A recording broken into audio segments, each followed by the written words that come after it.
Hello everyone, welcome to another day in my life.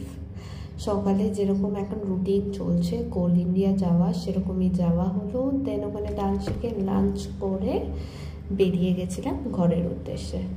আর ওয়েদারটা ছিল প্রচণ্ড সুন্দর, এত সুন্দর লাগছিল না আকাশটা দেখতে।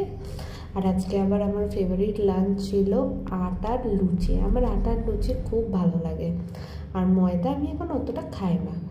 তারপরে চলে গেছিলাম আমাদের পাশের আবাসনে ডান্স শেখাতে। এসে আমার এক ছোট্ট খুদে স্টুডেন্টের জন্য ওয়েট করছিলাম। যে পাতা থাকে তুমি দরকে আরি কোথায় যাচ্ছ? আর হাতে কি জল না কোল্ড ড্রিঙ্কস? জল জল নিয়ে যাচ্ছ কেন? ও, কার কাছে জল নিতে এসেছিলে?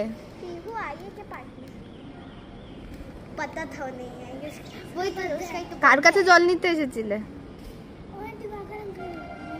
ও, ওকে দেখে আমার ছোটবেলার কথা মনে পড়ে গেল। আমিও যখন ছোট ছিলাম মা একদম ঠান্ডা জল খেতে দিত না। তবে ওদের একটা সুবিধা হয়েছে, আমাদের বিএমএস অফিস থেকে ওরা ঠান্ডা জল নিয়ে যায়, কারণ বাড়িতে তো ঠান্ডা জল পায় না। এটা কিন্তু বেশ মজার ব্যাপার ওদের জন্য। আমার খুবই ভালো লাগলো ওটা দেখে, আর আমারও ছোটবেলার স্মৃতি মনে পড়ে গেল যে ঠান্ডা জল খাওয়ার জন্য কীরকম পাগল ছিলাম। তবে এখন একদমই ঠান্ডা জল খাওয়া হয় না। আজকের ভিডিও এইটুকুই।